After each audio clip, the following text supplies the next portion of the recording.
nessas terças que vão ser a última terça do mês, a quarta terça do mês, na verdade, nós vamos sempre falar temas relacionados à família. Amém? E aí, às vezes a gente pensa assim, o que é família, né? O que vai ser tratado nesse culto? Será que vão falar só sobre casamento? Ai, meu Deus, eu nem sou casada, então eu não vou vir mais nesse culto. Não, família é família. Amém? Tem casal, filhos. Quem aqui é filho? Mesmo que você, seu pai e sua mãe não estejam mais vivos, mas você é filho de alguém. Então você faz parte de uma família. Amém? Você tem sobrinhos, você tem netos, né? Então, tudo isso nós vamos tratar durante essas terças-feiras. E hoje eu quis colocar esse tema, a grande família, por causa disso.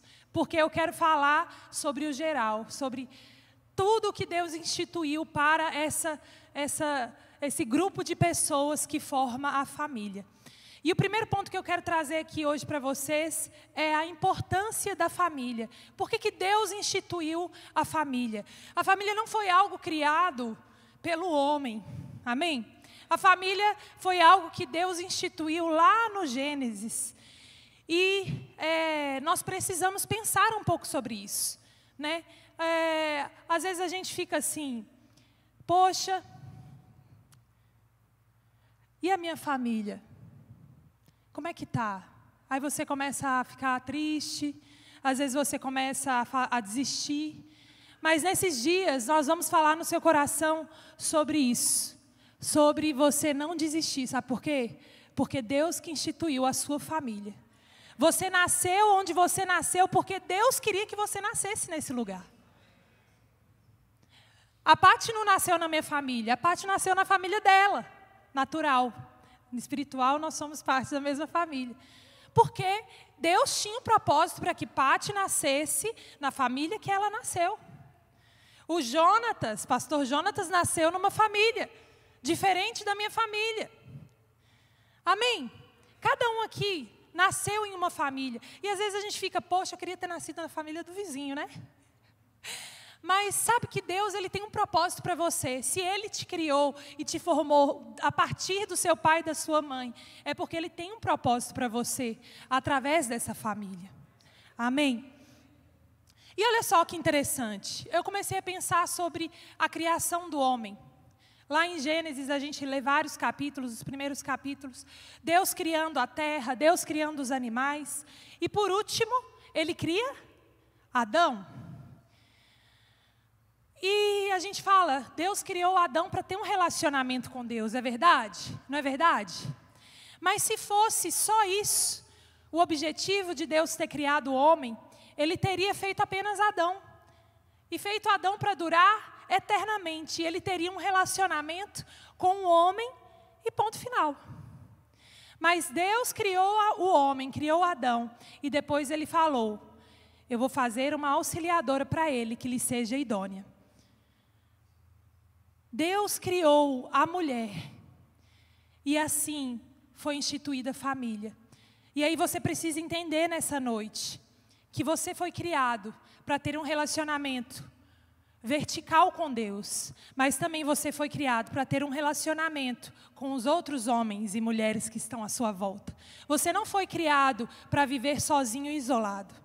Ah, mas eu tenho um relacionamento maravilhoso com Deus. Mas está errado, porque se você realmente tem um relacionamento saudável com Deus, você vai ter um relacionamento saudável com as pessoas.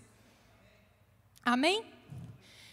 E eu quero trazer 2 propósitos para a criação da família. Por que Deus criou a família? Por que Deus criou, Ele não criou apenas o homem? O primeiro ponto é, a família foi criada para espelhar a imagem de Deus. Espelhar.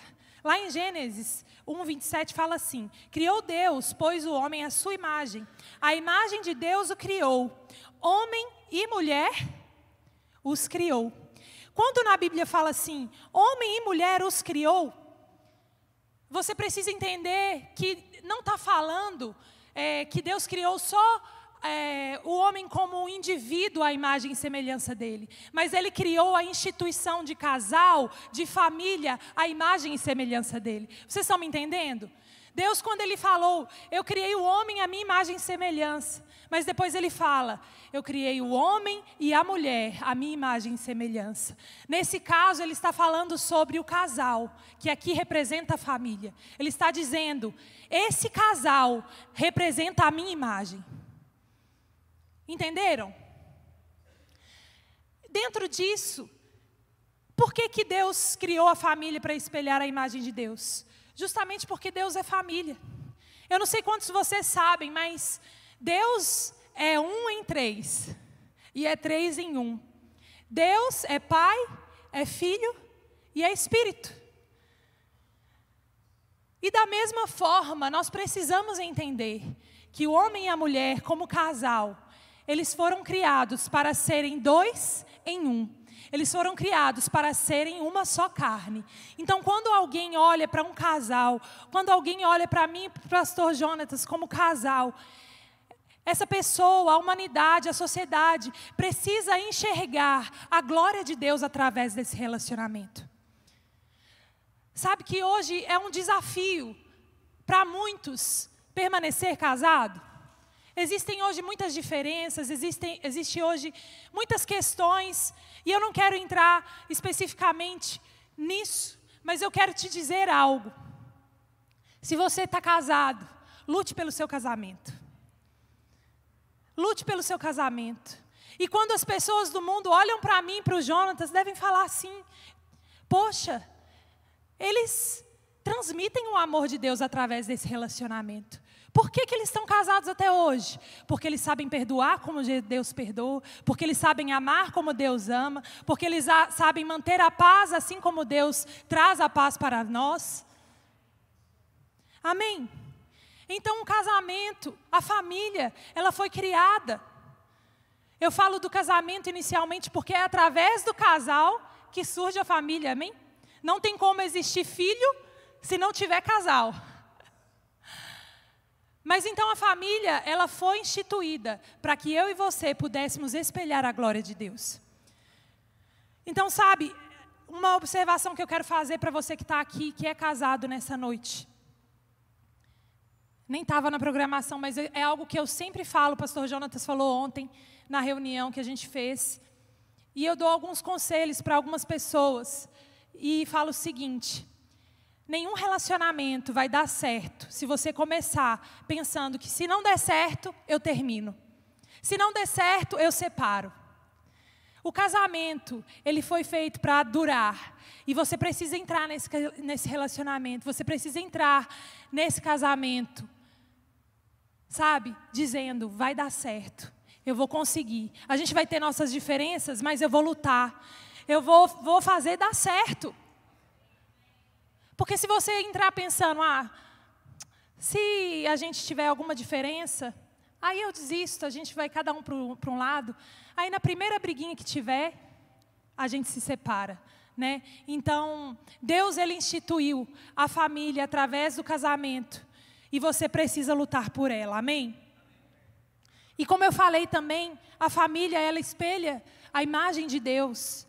Porque Deus se relaciona com o homem. Como eu falei para vocês, Deus se relaciona com o homem e Ele, através desse relacionamento, Ele mostra amor incondicional, Ele demonstra bondade, Ele demonstra longanimidade, Ele demonstra misericórdia, Ele demonstra paz, Ele demonstra alegria.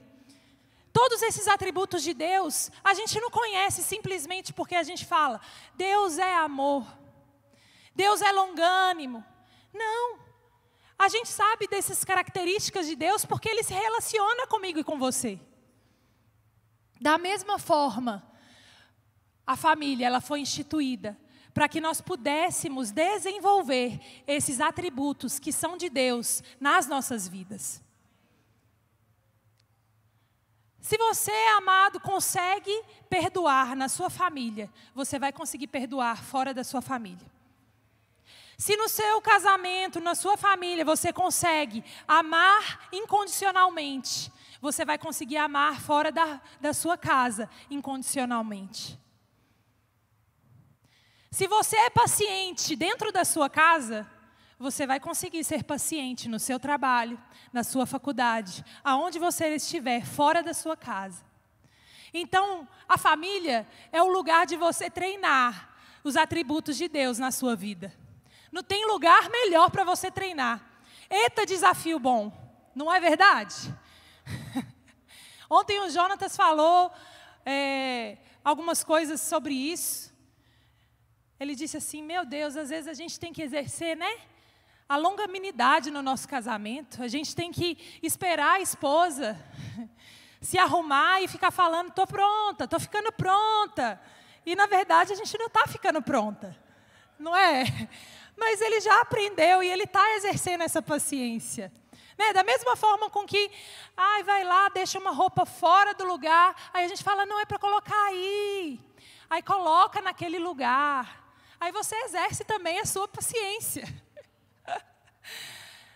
Mas é assim. Eu creio que Deus criou a família para que nós pudéssemos exercitar os atributos de Deus. E aí a segunda objetivo da família, de Deus ter criado a família, foi para espalhar a glória de Deus. O primeiro foi para espelhar a imagem de Deus. O segundo foi para espalhar a glória de Deus. Lá em Gênesis diz assim, Deus disse para Adão e Eva uma ordem. Sede fecundos, multiplicai-vos e enchei a terra e sujeitai-a. Deus quer que o conhecimento dele, através da família, seja espalhado no mundo inteiro. Sabe, às vezes quando a gente lê esse versículo, a gente só pensa em multiplicai-vos, naturalmente falando. Tenham filhos. Mas você sabia que não é? Deus está falando aqui do poder que existe quando uma família natural está unida. Se uma família natural está unida no mesmo propósito espiritual, se todos estão firmados em Deus, ela vai conseguir multiplicar isso muito mais forte do que uma pessoa individualmente. Eu quero contar um pouquinho do meu testemunho. Não sei quantos sabem, mas eu sou de BH, né? Eu vim da Igreja Batista da Lagoinha. E às vezes a gente fica assim, eu quero procurar o meu marido, né? Quero procurar a minha esposa. E aí começa a ir para os barzinhos, começa a procurar na academia, né? Já vai estar lá malhando e já fica assim, né? Ó. Cadê meu marido?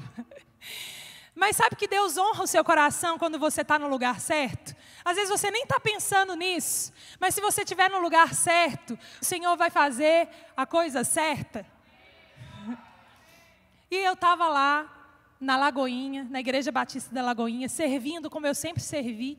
Independente do que eu fazia, eu era estudante de Direito. Teve uma época que eu estava fazendo pré-vestibular e era dia e noite estudando para passar. Independente disso, eu estava lá na igreja servindo. Porque eu amo servir.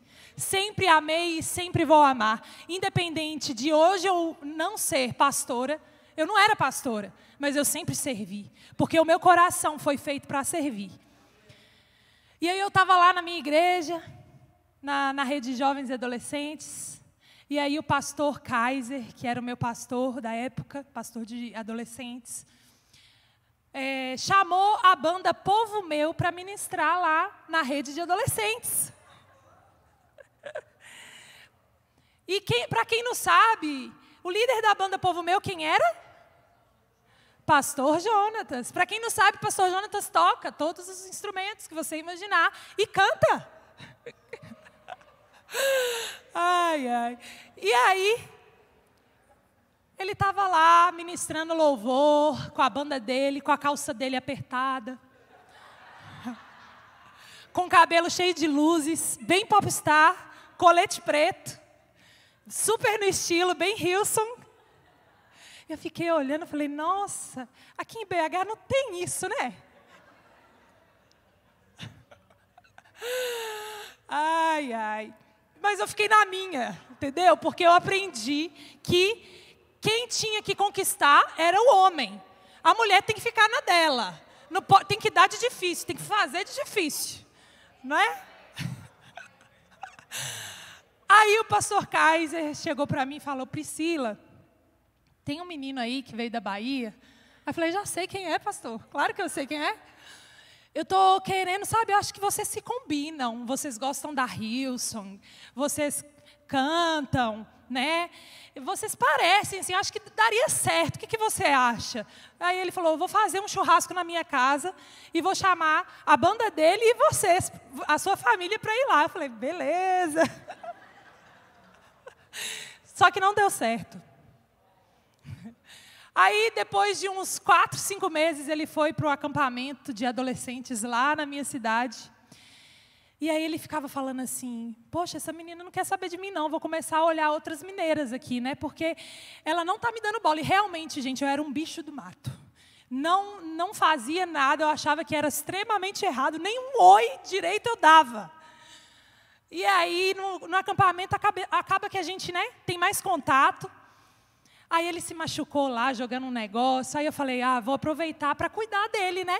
Aí eu demonstro que estou afim. Aí diz ele que foi só assim que ele descobriu que realmente tinha uma brecha para ele, né, começar a namorar comigo. E aí, depois de uns dias desse acampamento, ele me pediu em casamento. Porque ele é intenso, entendeu? Ele falou assim, olha, eu aprendi que a gente precisa namorar para casar. Então, se eu vou namorar com você, é para casar. Então, eu já quero te pedir em casamento. Ele está com vergonha, gente. Está assim, ó. Ai, ai. É porque eu não falei para ele que eu ia fazer isso. Mas o que eu quero dizer com isso? Brincadeiras à parte. Deus tem um propósito para a união entre as famílias, gente. Eu e o Jonatas hoje estamos aqui. Eu sou de BH. Eu sou alguém que poderia estar hoje, sabe, trabalhando no secular, na área de direito. O meu sonho era prestar concurso público na área, né, de direito e viver disso, lá em BH, tranquilinha na minha terrinha do interior, né? Dizem que BH é do interior, mas não, é capital. Mas Deus, ele tem os planos dele. E Deus planejou unir a minha vida e a dele. Ele tem uma família que é daqui de Salvador, eu sou de BH, e nós estávamos num lugar buscando a Deus, e Deus falou, eu vou unir essas famílias, porque elas têm um propósito para cumprir na terra, que é muito maior do que apenas ter filhos naturais. E Deus nos uniu para nós multiplicarmos a visão que Ele colocou no nosso coração. E nós estamos aqui hoje porque nós nos casamos. Nós estamos aqui hoje porque nós unimos, não apenas fisicamente e sentimentalmente, mas nós nos unimos em um propósito maior, que é levar a palavra de Deus para os 4 cantos dessa terra, e especificamente para Salvador. Então veja só como é importante quando uma família está unida, quando uma família está saudável, assim como Deus determinou que ela fosse criada. Família saudável, amado, chega muito mais longe, em todas as áreas. Chega muito mais longe do que se cada um tiver para um lado. Amém? Só que o meu segundo ponto é justamente algo que aconteceu logo em seguida, que Adão e Eva se juntaram. Deus viu que a família era algo poderoso, era uma bomba no inferno, como se diz. E aí, Satanás começou a olhar e falou, rapaz, eu não posso deixar essa instituição aí dar certo não é verdade? Eu vou ter que fazer alguma coisa para separar essa família, porque senão não tem vez para mim. Né? Aí, além de o homem ter caído, né, pecado, logo depois, no capítulo 4 de Gênesis, fala sobre Caim e Abel. Quantos conhecem a história de Caim e Abel? Abre para mim, lá em Gênesis 4, do versículo 3 ao 9.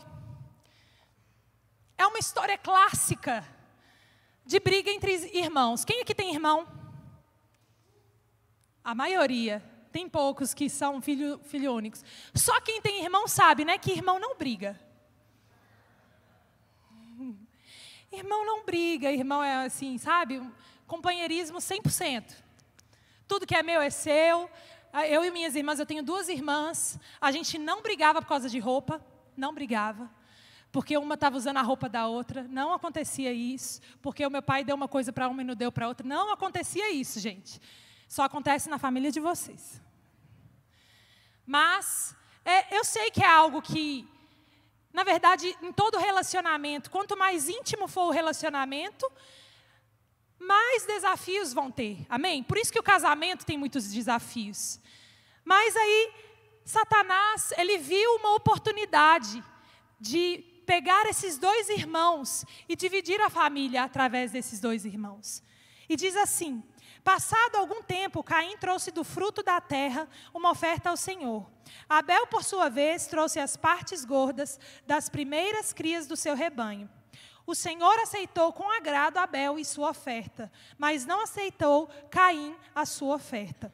Por isso Caim se enfureceu e o seu rosto se transtornou. O Senhor disse a Caim: por que você está furioso? Por que se transtornou o seu rosto? Se você fizer o bem, não será aceito?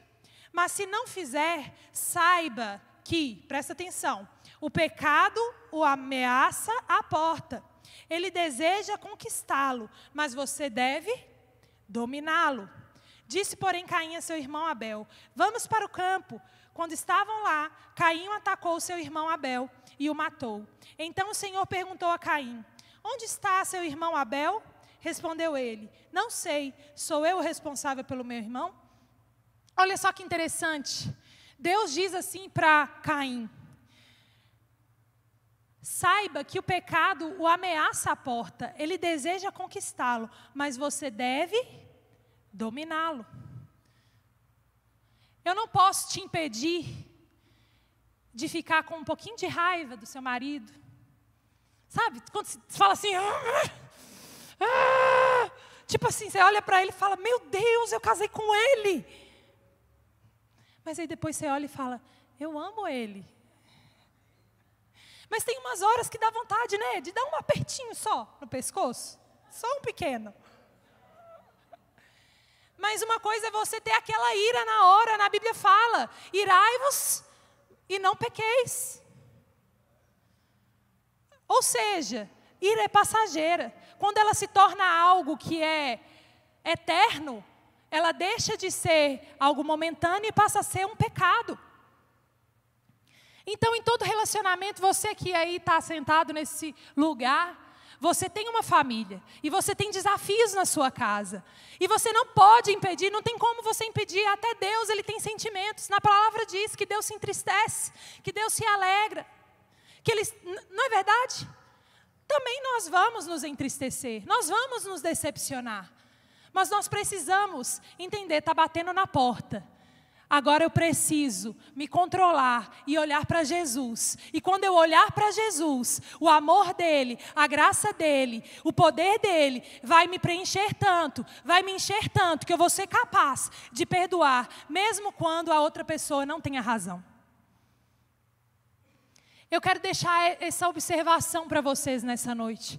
Sabe que depois que eu comecei a olhar para Jesus, depois que eu comecei a ver tudo na Bíblia, eu enxergava Jesus. Quando eu comecei a olhar como que Jesus anda, como que Jesus fala, como que Ele fez, quando eu me deparava em um desafio de relacionamento, eu começava a pensar: poxa, mas Deus me perdoou, eu ainda sendo pecadora, esse amor está dentro de mim. Eu estou cheia desse amor incondicional. Eu preciso reproduzir aquilo que Ele fez na minha vida. Amém? Então Caim podia até ter ficado com um pouquinho de inveja na hora, mas ele tinha que ter falado: não. Se fosse agora na nova aliança, não. Eu preciso seguir em frente. Da próxima vez eu vou trazer uma oferta melhor para Deus. Eu aprendi, agora eu vou melhorar. Né? E é isso. Satanás, às vezes, ele usa situações na sua família que, sinceramente, gente, tem hora que a gente briga por cada coisa, que a gente fala assim: não tem condição, não. É verdade ou não? Tem hora que a gente briga porque você não ligou para fulano e não me avisou, e não sei o que lá, e aí começa a fazer um escarcéu. Por quê? Por causa de uma ligação. E, às vezes, a causa é muito mais profunda do que apenas aquilo tão simples, sabe? Mas aí, o diabo usa esses momentos para tentar separar você do seu marido. Ele tenta usar esses momentos para que a sua família, os seus irmãos, juntamente com seu pai, com a sua mãe, eles, vão cada um para um lado. Mas eu quero te dizer nessa noite que Deus criou você e plantou você na família que você está. Na família que você foi criado. E é nessa família que você vai frutificar. É nessa família que você vai florescer. É nessa família que você vai prosperar. Você só precisa fazer uma coisa, perseverar. E não deixar que a ira se ponha sobre a sua vida. Que o sol se ponha sobre a ira. Falei errado. Amém? E aí a gente vai para o terceiro ponto dessa noite, que é o último ponto. Priscila, por que você falou tudo isso? Esse culto vai falar sobre o quê? Eu estou meio perdido. Eu não sei. Como que nós vamos, como cristãos, nos posicionar diante dos desafios e diante do que a sociedade tem trazido para a instituição da família? Como que nós vamos nos posicionar como cristãos? Sabe que o Jonatas está lendo um livro lá de um pastor americano, e aí o subtema é How to Stand Firm and Love Well, que significa como permanecer firme e ainda assim amar. Não é isso? É isso mesmo. Como permanecer firme nos princípios, como permanecer firme nos valores que Deus instituiu, mas ao mesmo tempo saber lidar com a pessoa que não conhece esses princípios. Existem alguns assuntos que nós vamos tentar trazer para cá, mas não é como uma forma de nós filosofarmos sobre esse assunto. Nós queremos trazer esse assunto e trazer o que está dizendo na palavra sobre isso. Não é o que eu penso, não é o que o pastor Jonatas pensa, não é o que o Salvador e a Milena pensam. É o que Deus pensa sobre isso. Eu preciso crer e agir da forma com que Deus pensa e crê. Então, alguns assuntos que a gente pode trazer aqui, além, óbvio, de perdoar, além, óbvio, de como lidar com os desafios de um casamento, como lidar com os desafios de uma família. Existem alguns assuntos que hoje a sociedade tem trazido. E esses assuntos, eles estão vindo de encontro com a saúde da família. Eles estão vindo para sorrateiramente afetar a estrutura das famílias. E assim, quando as famílias estão desestruturadas, significa que elas estão menos fortes para abalar o mundo com a palavra de Deus. Por exemplo, se tem falado muito hoje sobre ideologia de gênero, não é verdade? Eu ainda não tenho filhos, mas o pastorcinho mesmo, com a pastora Carol, de vez em quando eles falam para a gente sobre alguns desafios que eles estão enfrentando na escola do filho deles. Não existe mais em algumas escolas o dia do pai, não existe o dia da mãe, porque nem todo mundo, que a pessoa pode ter só pai, ou só mãe. Como você vai se posicionar na criação dos seus filhos em relação a isso? Você vai falar, é a graça, deixa. Não, Deus tem princípios. Ele veio na terra e morreu por mim e por você e nos perdoou para que nós pudéssemos viver a santidade dele dentro de nós.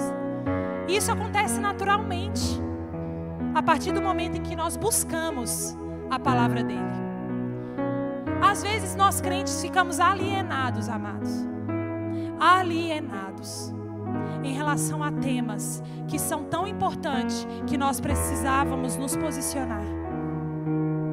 E que se todas as igrejas se unissem e se posicionassem talvez algumas dessas coisas não estariam acontecendo hoje. Mas a gente olha para a TV e fala: ah, isso aí não é comigo não. Não tem nada a ver comigo. Eu vou ficar na minha aqui, cuidando da minha família, ensinando para o meu filho a Bíblia. Mas você precisa, amado, entender cada um desses assuntos à luz da palavra.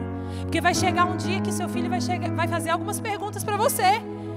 Que criança faz umas perguntas que nem você imaginou que existiriam, né? Você fala assim: gente, não é verdade que eu nunca pensei isso? E você precisa estar preparado para direcionar ele para o caminho certo. Amém? Casamento com pessoas do mesmo sexo, né? Eu estava relembrando um pouco porque eu fiz direito e 5 anos, né? Mas parece que eu não lembro de nada. Vai apagando tudo da memória, porque você não vai exercendo, né? Mas eu sei que tinha alguma coisa que falava na Constituição sobre a família. E até hoje, se você for lá, acho que é artigo 226 da Constituição, fala sobre a família. E lá fala que é a união entre homem e mulher. Só que se você for ler alguns estudos, eu nem sei se já existe lei, se já existe no Código Civil alguma coisa falando sobre isso, mas eu sei de uma coisa: a sociedade está mudando. Os princípios estão se perdendo. E vai chegar uma hora que isso vai mudar na Constituição. Não mudou ainda não, né? Vai chegar uma hora.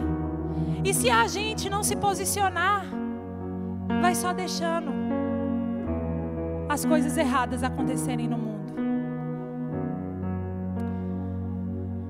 Feminismo e machismo, o empoderamento feminino, que é algo que eu tenho falado muito com as meninas do FEME, né? Hoje tem se falado muito sobre as mulheres se fortalecerem nelas mesmas, que elas são fortes, que elas conseguem sozinhas, que elas são independentes, que elas não precisam do homem. Mas tem muita coisa que eu entendo por que eles estão falando, mas não está certo. Amém? Deus criou o homem para a mulher e a mulher para o homem. E cada um tem um papel nessa relação. Nenhum é mais importante do que o outro e nenhum é menor do que o outro. Como que nós vamos nos posicionar diante desse empoderamento feminino?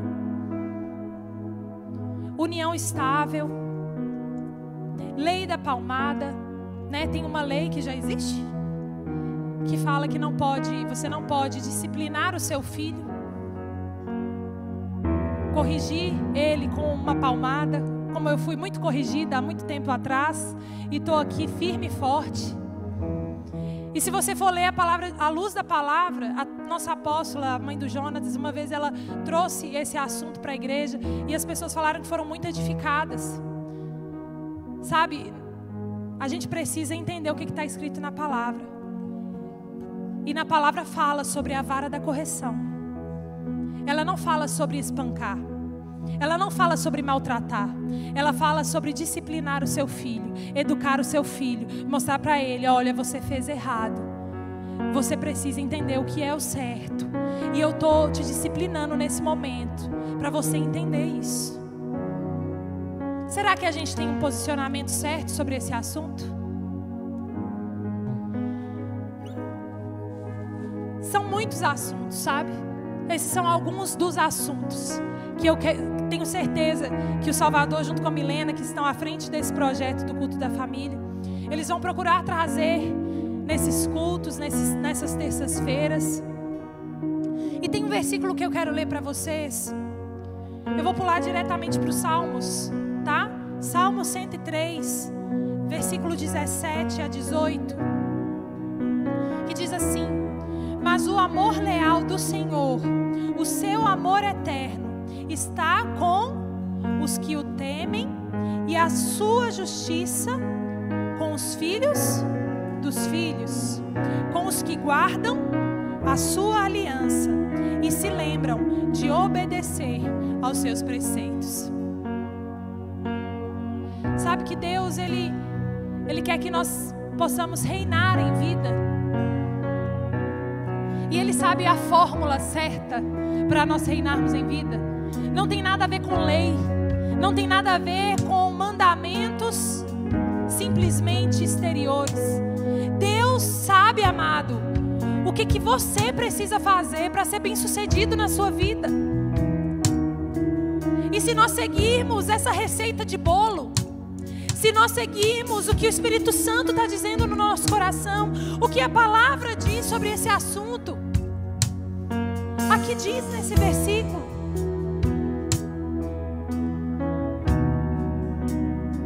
mas o amor leal do Senhor, o seu amor eterno, está com essas pessoas.